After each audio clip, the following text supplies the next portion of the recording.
Livre des Proverbes, chapitre 17. Mieux vaut un morceau de pain sec avec la paix qu'une maison pleine de viande avec des querelles. Un serviteur prudent domine sur le fils qui fait honte, et il aura part à l'héritage au milieu des frères.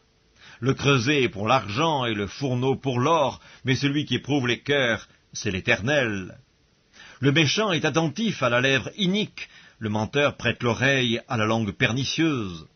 Celui qui se moque du pauvre outrage celui qui l'a fait.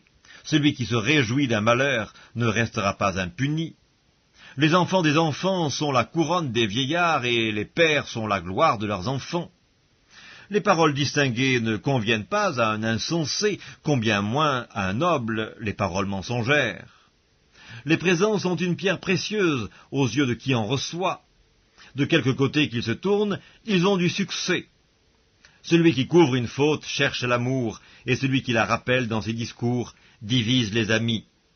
Une réprimande fait plus d'impression sur l'homme intelligent que 100 coups sur l'insensé.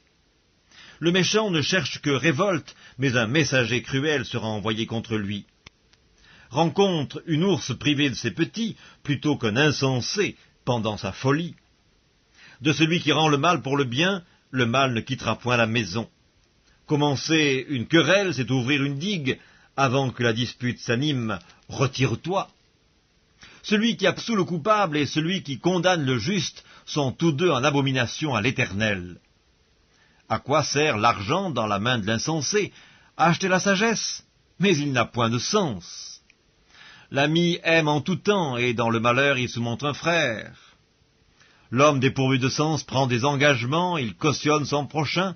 Celui qui aime les querelles aime le péché, celui qui élève sa porte cherche la ruine. Un cœur faux ne trouve pas le bonheur, et celui dont la langue est perverse tombe dans le malheur. Celui qui donne naissance à un insensé aura du chagrin, le père d'un fou ne peut pas se réjouir. Un cœur joyeux est un bon remède, mais un esprit abattu dessèche les eaux. Le méchant accepte en secret des présents pour pervertir les voies de la justice. La sagesse est en face de l'homme intelligent, mais les yeux de l'insensé sont à l'extrémité de la terre. Un fils insensé fait le chagrin de son père et l'amertume de celle qu'il a enfantée. Il n'est pas bon de condamner le juste à une amende, ni de frapper les nobles à cause de leur droiture. Celui qui retient ses paroles connaît la science, et celui qui a l'esprit calme est un homme intelligent.